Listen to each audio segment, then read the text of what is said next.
எல்லோருக்கும் வணக்கம். நான் உங்கள் ஆல் இன் ஒன் அஸ்வின். நீங்கள் பார்க்குறது கேட்குறது all in one Ashwin YouTube channel. இன்றைக்கி நம்ம பார்க்க போகிறது பார்த்துக்கிட்டிங்கன்னா ஜெரானிமோஸ் வேலண்டைன் அப்படின்ற ஒரு புக்கோடைய ரிவ்யூ தான். ஸோ இந்த புக் வந்து பார்த்துக்கிட்டிங்கன்னா நான் ரீசெண்டாக முன்னாடியே எடுத்து படித்து உங்களுக்கு ரிவ்யூவே போட்டிருக்குவேன் இந்த மாதிரி. ஸோ இந்த புக்கை பார்த்துக்கிட்டிங்கன்னா நான் ரிட்டர்ன் பண்ணிட்டு திருப்பியும் கொண்டு வரப்போ கூட இதை நான் இந்த வீடியோ போடணுன்றதுக்காக தான் கொண்டு வரேன். இந்த நிறைய புக்ஸ் நான் சின்ன ஃபார்ம் வீடியோவாக போட்டிருக்குவேன். ஆனால் பெரிய ஃபார்ம் வீடியோவாக போடணுன்றதுனால நான் இந்த புக்கை போடுறேன். ஸோ இன்றைக்கி பார்த்துக்கிட்டிங்கன்னா என்ன அவர் டேட் பிளான் பண்ணிருக்காரு. அவருடைய வேலண்டைன்ஸ் டே பற்றி தான் இருக்குது. ஸோ அவர் ஒரு டேட் பிளான் பண்ணுறக்காரு. யாருக்குன்னா நம்ம பெட்டோனியா கூட தான். ஸோ பெட்டோனியா கூட பார்த்துக்கிட்டிங்கன்னா ஒரு டேட்டை பிளான் பண்ணிருக்காரு இல்லையா. ஸோ அதனால இவர் என்ன பண்ணுறாருன்னா வீட்டுக்கு போய் நல்லா ட்ரெஸ் பண்ணிட்டு அவருடைய கிஃப்டெல்லாம் எடுத்துகிட்டு கிளம்புறாரு. அப்போ தான் பார்த்துக்கிட்டிங்கன்னா நம்ம இவர் அடிக்கிறார், ஹெர்க்யூல் போயிரட் அவர் அடிக்கிறாரா. ஹெர்க்யூல் அடிக்கிறப்போ பார்த்துக்கிட்டிங்கன்னா என்ன சொல்கிறாருன்னா ஹெர்க்யூல் ஒன்று சொல்கிறாரு, நீ எனக்கு ஹெல்ப் பண்ணியே தீர்ற அவ்வளோதான்ற மாதிரி கட்டன் ஷார்ட்டாக பேசி முடிக்கிறாரு. இல்லை நான் வெளில போகணுன்ற மாதிரி சொல்கிறப்ப என்னென்னா ஜெரானிமோவுக்கு தடங்கள்லாம் நடக்குது. என்னென்னா ஜெரானிமோ மேலே யாரோ மீன் பக்கெட் கொட்டுறாங்க. அவர் குடிச்சிட்டு வந்ததுக்கப்புறம் அவருடைய ட்ரெஸ்ஸு கிழிஞ்சு போகுது. அப்புறம் அவருடைய கார் மேலே யாரோ அவர் காரை மண்ணாக்குறாங்க. இந்த மாதிரி நிறைய நடந்த உடனே நீ இந்த மாதிரி யாருன்ற மாதிரி அவர் கெஸ் பண்ணிட்டாரு. நீ தானே ஹெர்க்யூல் அப்படின்ற மாதிரி அவர் கெஸ் பண்ணிட்டாரு. ஸோ ஹெர்க்யூல் தான்ற மாதிரி கெஸ் பண்ணதுக்கப்புறமா எதுக்கு இந்த மாதிரி என்னை குடும்பப்படுத்துகிறேன், நானாச்சும் கொடுக்குற வாழ்க்கையிலன்ற பேரில் என்ன பண்ணுறாருன்னா இருக்கிறதுலே ஒரு மோசமான காஸ்டியூமை போட்டு ஒரு ட்ரை சைக்கிளை ஓட்டிகிட்டு போகிறாரு. இனிமேல் ஒரு ட்ரைசைக்கிள் இல்லை, சைக்கிள் ஓட்டிகிட்டு போகிறாரு. சைக்கிளை ஓட்டிகிட்டு போய் 2 மணி நேரம் லேட்டாக தான் போகிறாரு. லேட்டாக போகிறவர் பார்த்துக்கிட்டிங்கன்னா அந்த வெயிட்டரெல்லாம் தள்ளி விட்டு பெட்டோனியா அப்படின்னு போய் நிற்கிறாரு. பார்த்தா அந்த பொண்ணு செம டென்ஷனாக இருக்குது. 2 மணி நேரம் லேட்டாக வந்திருக்கேன்ற மாதிரி டென்ஷனாக சரின்ற மாதிரி அவர் போகிறப்ப திருப்பி நம்ம இவர் ஹெர்க்யூல் வராரு. என்னதான் உனக்கு பிரச்சனை, என் கூட வந்துருந்தா இதெல்லாம் நடந்துருக்குமான்ற மாதிரி சொல்கிறப்ப அவரை கால் தடிக்க அவர் பார்த்துக்கிட்டிங்கன்னா மேக்கரோனி அப்புறம் சீஸ் பார்த்துக்கிட்டிங்கன்னா விழுந்துடுறாரு. அந்த ரெஸ்டாரண்ட்லேருந்து நீ இனி ரெஸ்டாரண்ட்டுக்குள்ளே வரக்கூடாதா அப்படின்னு கழுத்தை பிடிச்சி வெளில தள்ளிட்டாங்க ஜெரானிமோவை. அதில் சோகத்தில் போய் வீட்டில் படுத்து தூங்கிக்கிட்டு இருக்காரு. படுத்து தூங்குற ஜெரானிமோவுக்கு இந்த மணிக்கு இப்போ என்னடா தூக்கன்ற மாதிரி நம்ம இவர் கேட்குறாரு ஃபோன் அடிச்சு. அப்போ தான் எதனால் இந்த மிஸ்ட்ரியில் இவர் இதுவாக இருக்காருன்னு பார்த்துக்கிட்டிங்கன்னா இந்த mystery the mystery of the celebration of chocolate cheese cake. அதாவது பார்த்துக்கிட்டிங்கன்னா நியூமவுஸ் சிட்டியோடைய ஃபஸ்ட்டு பிரசிடெண்ட் நியூமவுஸ் சிட்டியை எஸ்டாப்ளிஷ் பண்ண டைம் பீரியடில் எடுக்கப்பட்ட ஒரு ஃபோட்டோ தான் இது. அந்த ஃபோட்டோ ஒரு மியூசியமில் ரெஸ்டோர் பண்ணுறதுக்கு தந்திருப்பாங்க.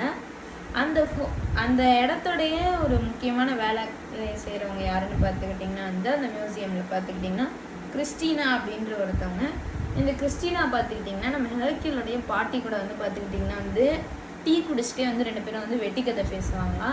அந்த வகையில் இவருக்கும் பழக்கப்பட்டிருக்காங்க.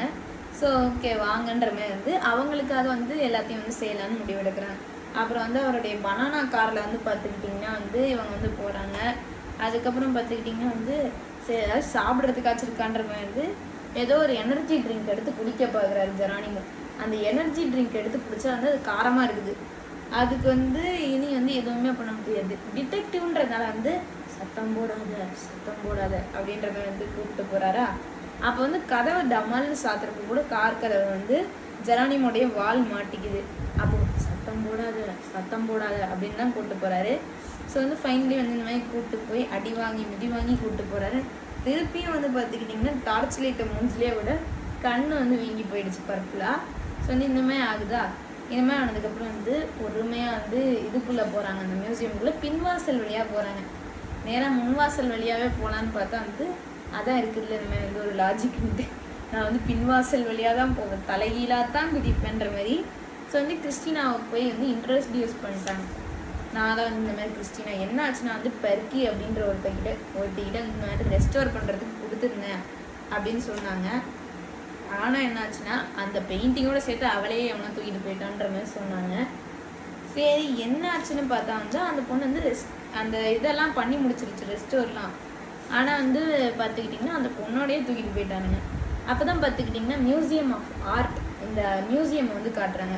ஸோ வந்து இதில் வந்து என்னென்னலாம் இருக்குன்னா, முதல்ல வந்து ஒரு என்ட்ரன்ஸ் இருக்குது, ரெண்டாவது வந்து எஜிப்சியன் ஆர்ட் கலெக்ஷன் வந்து வச்சுருக்காங்க, மூணாவதுல பார்த்துக்கிட்டிங்கன்னா வந்து ரெனசைன்ஸ் ஆர்ட் அப்படின்ற ஒரு கலெக்ஷன் வச்சுருக்காங்க, அப்புறம் வந்து மாடர்ன் ஆர்ட் கேலரி ஃபோர்த்தாக வச்சுருக்காங்க, டைரக்டர் ஆஃபீஸ் கிறிஸ்டினாவுடைய ஆஃபீஸ் இருக்குது, அதுக்கப்புறம் வந்து டைரக்டருடைய ஆஃபீஸும் இருக்குது, அதுக்கப்புறம் வந்து ரெஸ்டோரேஷன் லேப், அதாவது வந்து அந்த பெயிண்டிங்கை ரெஸ்டோர் பண்ணிட்டு இருந்த பெர்க்கியோடைய இடம், அப்புறம் வந்து அந்த சாக்லேட் சீஸ் கேக்குடைய ரெஸ்டோரேஷன், இந்த மாதிரியான எல்லாத்துடைய இடமும் வந்து இந்த ப்ளூ பிரிண்டில் வந்து போட்டு வச்சுருக்காங்களா.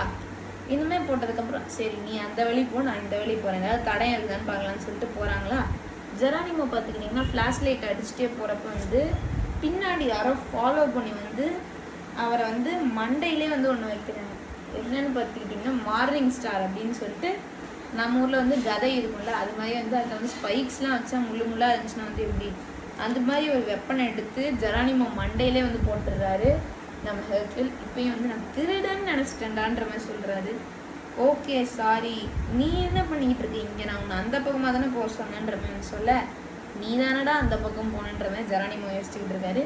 சரி அந்த கிட்னாப் பண்ண இடத்த போய் பார்க்கலாம், ஆளை தூக்கிட்டு போன இடத்த போய் பார்க்கலான்னு பார்த்துக்கிட்டிங்கன்னா அந்த ஈசில் மட்டும் இருக்குது. ஈசில்னால் வந்து இந்த கேன்வாஸ் போர்டை வந்து வச்சு ரெஸ்டோர் பண்ணுறது. ஸோ வந்து ரெஸ்டோரேஷன்னா வந்து என்னன்ற மாதிரி வந்து ஒன்று தந்துருந்தாங்க. அதுக்கப்புறமா பார்த்துக்கிட்டிங்கன்னா வந்து ஏதாவது வந்து திருட்டுக்கான அடையாளம் இருக்கா, அவங்க வந்து தூக்கிட்டு போன அடையாளங்கள் இருக்கான்னு பார்க்குறப்ப தான் வந்து ஒரு பேப்பர் இருக்குது, ஸ்குவீக்ஸ் சுகர் ஹாக் பேக்கரி அப்படின்ற மாதிரி வந்து ஃபேக்ட்ரி அப்படின்னு ஒரு இடம் இருக்குது. சரி இது எங்கன்னு தேடி நம்ம கண்டுபிடிச்சிட்டு போவோம் அப்படின்றப்ப வந்து பார்த்துக்கிட்டிங்கன்னா வந்து அவன் ஒரு பெரிய பணக்காரன், அவன் வந்து ஒரு சீஸ் கேக் ஃபேக்ட்ரி வச்சுருக்கான்ற மாதிரி சொல்லிட்டு அவங்க வந்து போகிறாங்க. அந்த சீஸ் கேக் ஃபேக்ட்ரியில் போயிட்டு டாம் அண்ட் ஜெரியில் வந்து டாமுடைய கண்ணும் ஜெரியோடைய கண்ணும் இதே மாதிரி தான் வந்து ஒரு எபிசோடில் வந்து வரும். அதுக்கப்புறமா போயிட்டு இருந்து பார்த்துக்கிட்டிங்கன்னா திருப்பியும் வந்து ஜெரானிமோ அடிக்க ஜெரானிமோ கடுப்பாயிட்டாரு. என்னடா அவனுக்கு பிரச்சனை, எப்போ பார்த்தாலும் என்ன அடிச்சுக்கிட்டே இருக்குன்ற மாதிரி ஜெரானிமோவுக்கு வந்து கடுப்பாயிட்டாரு. சரி சத்தம் போடாதுன்ற மாதிரி கூப்பிட்டு அப்போ தான் வந்து பேக்கரியை வந்து காமிக்கிறாங்க, ஃபேக்ட்ரியை காமிக்கிறாங்க. இந்த ஃபேக்ட்ரிக்கும் வந்து ஒரு ப்ளூ பிரிண்ட் போட்டுறாரு. முதல்ல பார்த்துக்கிட்டிங்கன்னா சர்வீஸ் என்ட்ரன்ஸ், அதாவது வந்து வரவங்களாம் அந்த ஆர்டர் கொடுத்துட்டு போகிற இடம். அடுத்ததான் வந்து சுகர், அதாவது வந்து சர்க்கரையை வந்து வச்சுருக்க இடம். தேர்டாக பார்த்துக்கிட்டிங்கன்னா வந்து ரெஃப்ரிஜிரேட்டர், அதாவது ஃப்ரிட்ஜ்லாம் இருக்குது. ஃபோர்த்தாக பார்த்துக்கிட்டிங்கன்னா சாக்லேட்ஸ்லாம் வந்து வச்சுருக்காங்க, ஃப்ரெஷ்ஷாக வச்சுருக்காங்க. ஃபிஃப்த்தாக க்ரீம் சீஸ் இருக்கிற இடம். சிக்ஸ்த்தாக வந்து முட்டையெல்லாம் வச்சுருக்க இடம்.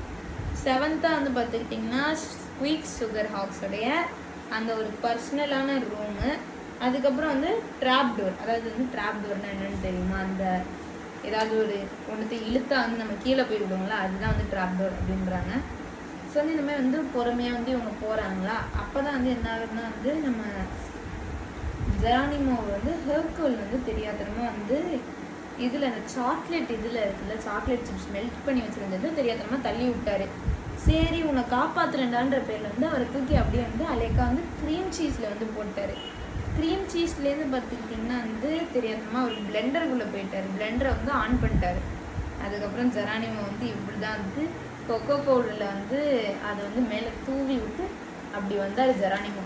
ஸோ வந்து இது மாதிரி பர்ஃபெக்டாக வந்ததுக்கப்புறமா வந்து ஓகே இனிமேட்டுக்கு சீரியஸாக இருக்கணுன்ற மாதிரி வந்து ரெண்டு பேரும் போய் கதவெல்லாம் தட்டி வந்து பார்க்குறாங்க. கடைசியில் வந்து அதை வந்து திறந்துடுறாங்க. அப்போ தான் வந்து பார்த்துக்கிட்டிங்கன்னா அந்த சுகர் ஹாக்ஸ் பார்த்துக்கிட்டிங்கன்னா இவன் தான் சுகர் ஹாக்ஸ், பார்க்குறதுக்கே நல்லா காண்டாமல் இருக்க மாதிரி கொளுத்து போயிருக்காங்க. இவன் தான் வந்து இந்த சீஸ் கேக் ஃபேக்ட்ரியில் உள்ள ஒரு சீஸ் கேக்கையும் வந்து தின்னு டேஸ்ட் பண்ணி பார்ப்பானா, அது வந்து சரியாக இருந்துச்சுன்னா வந்து இந்த பேக்கரிக்கு சேல்ஸுக்கு அனுப்புவோம். அவன் பார்த்துக்கிட்டிங்கன்னா இதை வச்சு தங்கத்தில் ஒரு காரே வாங்கிட்டான். அப்படின்றப்ப வந்து யோசிக்கணும் எவ்வளோ ஏமாற்ற பண்ணிருக்கான்ட்டு. அப்போ தான் வந்து ரெஸ்டோர் பண்ணதுக்கப்புறம் அவன் பட்லர் பேட்மேனுக்கு எப்படி வந்து ஆல்ஃப்ரெட் இருப்பாரோ, எவன்டா மல்லிகை சாமான் லிஸ்ட்டை வந்து ஒரு பெயிண்டிங்கில் ஓட்டுவான், விலை மதிக்க முடியாத ஒரு பெயிண்டிங்கில் ஓட்டுவான்ற மாதிரி வந்து அந்த ரெஸ்டோரை கூப்பிடுன்ற மாதிரி சொல்ல. அப்போ தான் வந்து சொல்கிறாங்க இந்த மாதிரி அந்த ரெஸ்டாரரை கூப்பிட வந்து இதெல்லாம் வந்து நீங்கள் பண்ணுறது தான் மிகப்பெரிய குற்றன்ற மாதிரி நம்ம ஜெரானிமோவும் ஹெர்கியூலும் வந்து கேட்குறாங்க. அந்த பெர்க்கியோட சேர்த்துட்டே வந்து இவங்கெல்லாம் வந்து அந்த ட்ராப் டோர் வழியாக இவங்கெல்லாம் தள்ளி விட்டானா. அப்போ தான் வந்து பெயிண்டிங்கை நீ பிடி ஜெரானிமோ, நான் பெர்க்கியை பிடிக்கிறேன்னு சொல்லிட்டு பிடிச்சிட்டு தப்பிச்சிடுறாங்க. அப்போ தான் வந்து தப்பிச்சதுக்கப்புறமா வந்து அந்த இதை வந்து கொண்டு போய் இந்த மாதிரி சேர்க்குறாங்க. மியூசியமில் சேர்த்த உடனே வந்து இந்த மாதிரி பார்த்துக்கிட்டிங்கன்னா வந்து கிறிஸ்டினா எங்களுக்காக ஒரு உதவி பண்ணுவீங்களா ஜெரானிமோன்ற மாதிரி வந்து சொல்கிறாங்க. ஓ பண்ணிட்டா போச்சுன்ற மாதிரி நம்ம ஜெரானிமோவும் சொல்கிறாரு. ஆனால் என்ன நடக்குதுன்னு பார்த்துக்கிட்டிங்கன்னா 100 சீஸ் கேக் சாப்பிடணும் ஜெரானிமோ. த பெஸ்ட் 100 சீஸ் கேக்ஸையும் வந்து ஜெரானிமோ தான் டேஸ்ட் பண்ணும். ஸோ இந்த மாதிரி வந்து அடிக்கிறாங்க. அவருக்கு வந்து இங்கே பாருங்கள் பிங்க் கலரில் வந்து இந்த மாத்திரை இருக்கும்ல, அது பேர் வந்து அந்த மாத்திரையுடைய பேரை வந்து போட்டுருவாங்க. இது அந்த மாத்திரை பேர் மறந்துடுச்சு. ஆனால் அந்த மாத்திரை வந்து நல்லா இருக்கும், டேஸ்ட்டாக இருக்கும். ஸோ அந்த மாத்திரையை வந்து தராங்க, அவ்வளோ பெரிய மாத்திரையை. சரின்ற மாதிரி வந்து விட்டுட்டாங்களா. ஸோ வந்து என்னென்னா வந்து முதல் 10 பைட்ஸுக்கு பார்த்துக்கிட்டிங்கன்னா அவருடைய வயிற்று லெவலை வந்து இறந்துட்டார். அவருடைய பசியை வந்து முடிச்சிட்டாரு. அடுத்த 20 பைட்ஸுக்கு பார்த்துக்கிட்டிங்கன்னா வந்து கொஞ்சம் வந்து ஒரு மாதிரி உடம்பு சரியில்லாத மாதிரி என்னடா நடக்குதுங்கன்ற மாதிரி ஆகுது அவருடைய உடலுக்கு. அடுத்தது வந்து 3rd பைட்டில் பார்த்துக்கிட்டிங்கன்னா வந்து வேர்க்க ஆரம்பிக்குது. 4th பைட்டில் வந்து ஒரு மாதிரி வந்து மூஞ்செலாம் வந்து க்ரீன் கலரில் மாறுது. 5th பைட்டில் பார்த்துக்கிட்டிங்கன்னா வந்து அவருடைய வயிறுலாம் வந்து ஒரு மாதிரி கடம்பலான்னு சத்தம் போடுது. 60th பைட்டில், அதாவது வந்து 5th சீக்வன்ஸ், அதுக்கப்புறம் வந்து 60th பைட்டில் பார்த்துக்கிட்டிங்கன்னா வந்து தலையெல்லாம் கிறுகிறுன்னு சுற்ற ஆரம்பிக்குது. 70th பைட்ஸ்லாம் அப்போ வந்து பார்த்துக்கிட்டிங்கன்னா சேரை விட்டே விழுந்துட்டார். 80th பைட் அப்போ வந்து அந்த மாத்திரைக்கு வந்து ரீச் ஆகிட்டார். 90th பைட் அப்போ வந்து ஒரு மிகப்பெரிய ஏப்பத்தை விடுறாரு. 100 பைட் அப்போ வந்து பார்த்துக்கிட்டிங்கன்னா ஸ்ட்ரெச்சரில் தூக்கிட்டு போகிறாங்க. இந்த மாதிரி தான் அமோகமாக வந்து அவருடைய வேலண்டைன்ஸ் டே அந்த வருஷம் அமைஞ்சிச்சு. அதுக்கப்புறம் மறுநாள் வந்து அவருக்கு பர்த்டே ஆரம்பிக்குது. அதான் எப்படின்னு தெரில. ஸோ வந்து பர்த்டேக்கு இந்த மாதிரி ஜெரானிமோ வந்து சர்ப்ரைஸ் பண்ணுறதுக்காக எல்லோரும் வராங்க, வந்து கேக்கெல்லாம் வெட்டி கொண்டாடுறாங்க. கேக் வெட்டி கொண்டாடுறது மட்டும் இல்லாமல் இவங்களுக்கு இன்னும் ஒரு டேட்டையும் அரேஞ்ச் பண்ணி தராங்க. ஹவ் பியூட்டிஃபுல்ல. அப்புறம் வந்து சாக்லேட் சீஸ் கேக் செய்வது எப்படின்னு சொல்லிட்டு பார்த்துக்கிட்டிங்கன்னா வந்து ஒரு இதுவும் வந்து தந்துருக்காங்க. ஸோ இந்த புக் வந்து எனக்கு ரொம்பவே பிடிச்சிருந்துச்சி. ஏன்னா வந்து ஃபர்ஸ்ட் ரீசன் என்னென்னா வந்து அந்த ஒரு இது அந்த க்ரைம் த்ரில்லர்ன்ற மாதிரி வந்து ஒன்று. ஸோ வந்து செகண்டாக பார்த்துக்கிட்டிங்கன்னா வந்து அது வேலண்டைன்ஸ் டேவோட கம்பைன் பண்ணி 2 முக்கியமாக இல்லை வந்து டேட்டு முக்கியமான்ற மாதிரி வந்து ஒரு இது பண்ணாங்க. ஸோ வந்து அது நல்லாவே இருந்துச்சு. பெட்ரோனியாவே இன்னும் கொஞ்சம் இன்க்ளூட் பண்ணிருக்கலாம், அவ்வளோதான் வந்து என்னுடைய ஆசை. மற்றபடி இது சூப்பரான ஒரு புக்கு. இந்த புக்குக்கு நான் 5க்கு 5 தருவேன். ஸோ வந்து நீங்களும் இந்த மாதிரி புக்ஸ் எல்லாம் நிறையவே படிங்க. மறக்காமல் நம்ம சேனலில் லைக் பண்ணுங்கள், ஷேர் பண்ணுங்கள், சப்ஸ்கிரைப் பண்ணுங்கள். கூடவே அந்த பெல் ஐக்கானையும் ப்ரெஸ் பண்ணி வச்சுக்கோங்க. அப்போ தான் நான் போடுற வீடியோ உங்களுக்கு உடனுக்குடன் வரும். ஸோ வந்து நீங்கள் பார்த்து கொண்டிருக்கும் ஆல் இன் ஒன் அஸ்வின் இந்த வீடியோ முடியுது. உங்களிடமிருந்து விடைபெறுவது ஆல் இன் ஒன் அஸ்வின். நன்றி, வணக்கம்.